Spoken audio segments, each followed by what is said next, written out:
Greetings, guys. Welcome back to my channel. My name is Monette, and this is my channel, Evolve with Monette. For those of you that are new here, I'm a professional intuitive empath, and if you're interested in booking with me, you can do so at evolvingwithmonette.com. I will set up a free consultation with you where we discuss what your needs will be, and then we can book a time for our reading. That is an offer, especially now while the channel is small. That will not always be regarding the free consultation. So get in where you fit in, and while the getting is good. Now, let's move on to the video. This is something, Mercedes, you've asked for this, but this is not exactly what you asked for, Mercedes. I will be on camera to probably do a better dissemination, but I could not let this pass, and I wanted to watch and see what happened. Let's talk about Harry and his wife. Yeah, let's get into it. Here's the deal. We all watched as the funeral happened, and the Duke was laid to rest. And the world was clamoring about the proximity of Harry and Kate and William, and were they chatting or not. You guys need to understand the dynamic that happens when a narcissistic bomb is dropped on the family. This funeral happened after the bombshell interview with Oprah, where they were discussing some of the claims made against the royal family. Now, the firm, as it was called by Harry's wife in the video. What I will say here is that I will first say this. I 100% am sure that people inside of the firm have racist tendencies, leanings, and feelings, okay?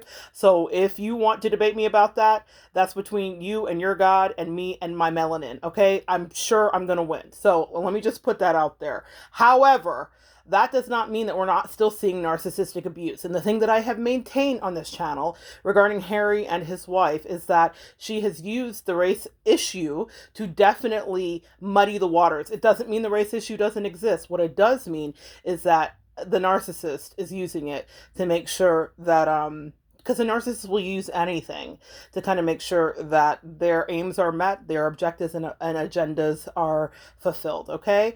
So, another debate for another day. Can we agree to have a truce? Listen to the rest of this, and maybe you might agree too regarding what I'm about to say. The Queen's birthday was a day or two after the funeral, and the Queen probably would have loved to see her grandson there. And I was watching to see, after last year and I did a couple videos, it was just been eye roll. I've just associated those two with negativity. And unless I felt like there was really something pertinent to talk about, I didn't want to. But that birthday missing was so interesting to me, such a juicy thing to dissect. Why do you think that Prince Harry, did not stay for his grandmother, who is 95, I believe's birthday? How many more birthdays does he think that she's going to have? Juxtaposed against the fact that he was there for a funeral for her husband of multiple decades, how many more birthdays does he think that his grandmother will have? It would be one thing if he was in California and had not been present for the funeral, had not been actually in England, for him to fly all the way from California for his grandmother's birthday solely for that purpose, leaving his pregnant wife behind. But the fact that he was already there and decided to leave a day before was quite the statement to me. And it gave me some insight into what's going on behind the scenes. Now, listen, these are opinions. These are just my feelings. These are some of my downloads, and so agree or disagree respectfully in the comments.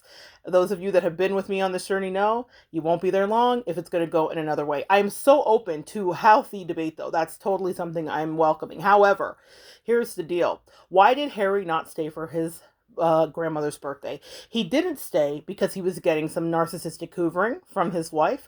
She was dropping all of this information about how they had talked to the Queen and her and Archie had and whatnot. Meghan's PR team, Harry's wife, we're not even saying her name anymore. She loves it. Harry's wife's PR team is always working overtime.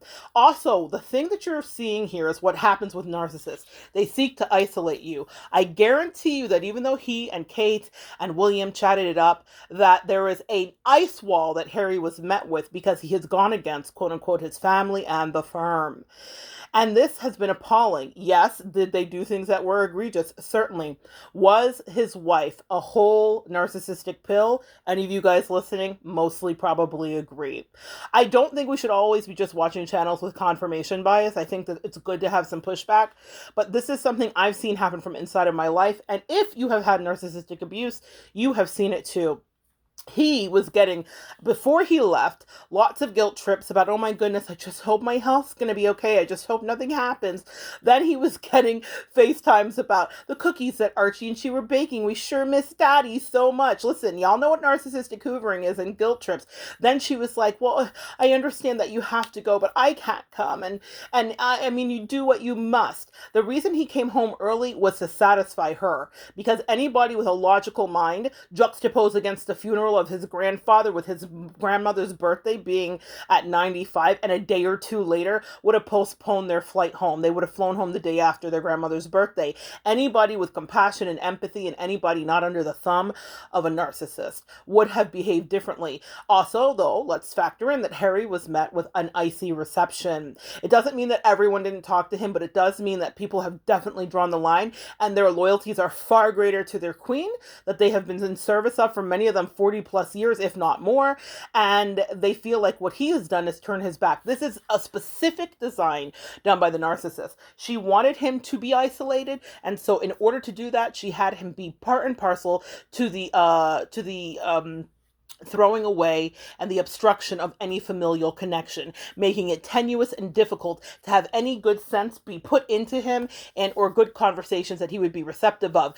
The narcissist will always be like, baby, it's me and you against the world. Bonnie and Clyde is their favorite motto and favorite thing to do. So she got him roped into all of that years ago when they were still in England, and then took him away because that's what she wanted to do. That's not to say that Harry did not have a say, but if any of you guys have been under narcissistic abuse, you understand exactly how manipulative, exactly how gaslighting, exactly what he is dealing with. And he sided with her. Yes, you're right, honey. My family has always been terrible. I do remember that time that my grandmother wouldn't lower the flags at half staff when my mother passed away. There are very real wounds here, guys, and that's the thing that a narcissist delights in playing on.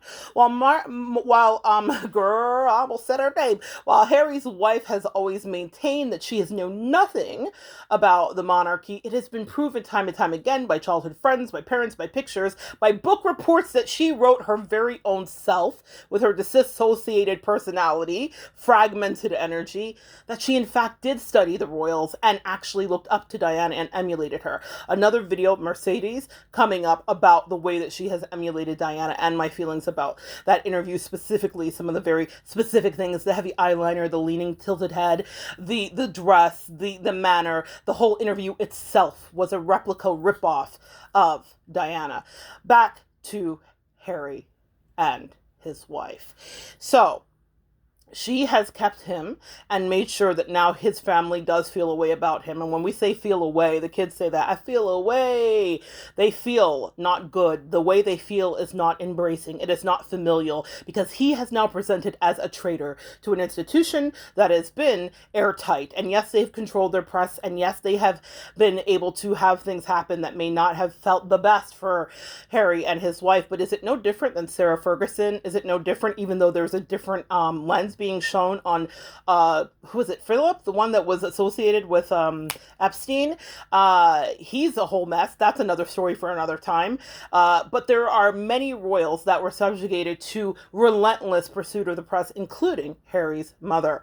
That is the very thing that Harry's wife has played upon regarding his natural empathetic nature. That is not to say that Harry is without fault and that he can't be a jerk himself, because clearly by leaving a day early, officially, I'm sold. You're a jerk. That was not even anything where you were thinking. That was something where you were letting the narcissist put in work and pull you back. Here's the other thing.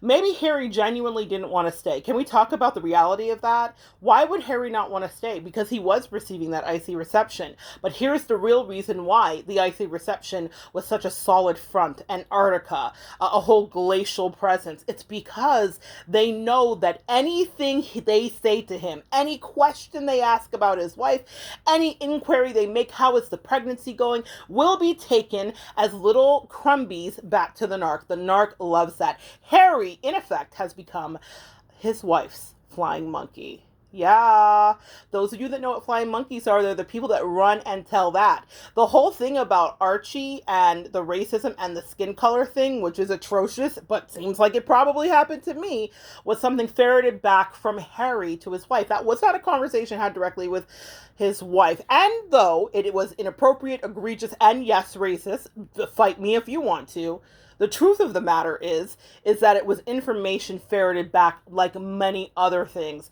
to his wife. And that's why his family was on a defensive attack against him. Yeah, it's your grandfather's passing away. And maybe some people felt that he may have exacerbated it, though I did not. This man lived a long and pretty good life.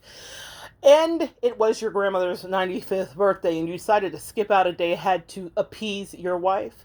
The problem is that nobody trusts Harry now. That is precisely the most delicious place that a narcissist wants him to be. Any narcissist wants you to be, where your friends and family ostracize you and think that you are the danger because you are doing the narcissist's bidding.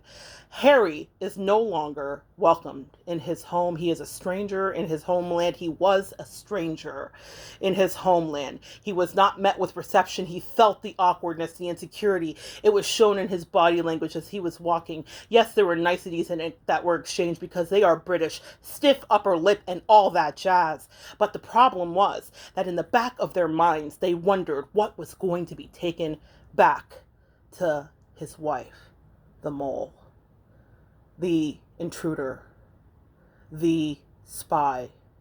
What was going to be taken back to be put before her prying eyes? They have locked down like a submarine breach when an air compartment is leaking and you shut down everything else because you don't want the ship to sink. The monarchy, the royals, the establishment is a ship that the narcissist would love to feel grandiose enough to sink, and it won't. They have battened down the hatches, so to speak, and they have coalesced around their queen, as all members of any royal family, from an ant grouping to the actual monarchy, will do. If the queen is in danger, even if the queen does not perceive that she's in full danger, they will rally around and protect their queen to their own lives, to their own detriments, even if they high-fived with Harry and had several. Fancy a beer at the pub? Fancy a pint at the pub? Every time they've spent time with Harry in a jovial, congenial way, all of that is gone by the wayside because they don't know what to his narcissistic wife he will say. He is no longer trusted. And now, the real devaluation of our red-headed prince can officially begin. She is very aware of her power now. She is very aware that he has nobody except for his faux new Hollywood celebrities and friends. And I'm sure that they will fulfill him for a time. But family is family. And connections that were sown in blood are in fact divine. You may not always love your family. Some of us struggle with that very thing. But I promise you that him being isolated, it's the first time that Harry has ever felt his bell ring. He has never not felt included in that space. But what he did was perceived as disgrace. And because of that, he has now officially lost face. And the narcissist is like Birdman, if you've ever seen the meme, rubbing her hands inside. She is beaming because this is exactly the place she's wanted Harry the whole time. In a place where he comes back and says, "It was awful, dear. No one even talked to me there. I could hear people whispering, and when I come into the room, they would stop.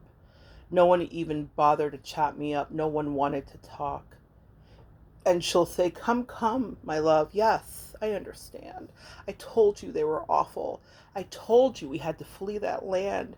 It's just me and you against the world. I'll be your very best girl. And all the while, she is cooking up ways to destroy and maybe even unfurl new levels of toxicity into the monarchy, because a narcissist can never imagine that they could not be the center of attention and that they could not bring down something if they decided to. She's already done a great job with her empathetic supply. That's what Harry is, a supply. If any of you guys have suffered narcissistic abuse, you know exactly what I'm saying. And now he is no longer going to be of great use to her because he cannot even ferret back information, because everybody knows that he, because of his unwitting, unwise trust and implicit connection to someone otherwise we would think is normal, his wife, he is the toxic connection. In order to stop his wife from spilling more tea, they had to cut Harry, even though they love him, off at the knees. Because when someone is with a narcissist, they no longer own their own mind. He is being manipulated. It is Machiavellian. It is Harry's wife's time. The monarchy knows. They were all put on notice, and he felt the burr, the shiver.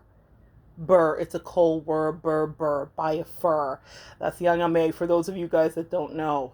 Yeah, he felt the shiver. And so he ran back to the sunny arms of his narcissist. And now she has him exactly where she wants him. I'd love to hear your opinions below. I may even do a live about it so that we can chat back and forth. But those were some of my thoughts today. I've got to get back to work with clients, guys, but I wanted to pop on and just give you a little bit of that. Come back and join me next time. Leave your opinions respectfully, and we will continue to evolve together.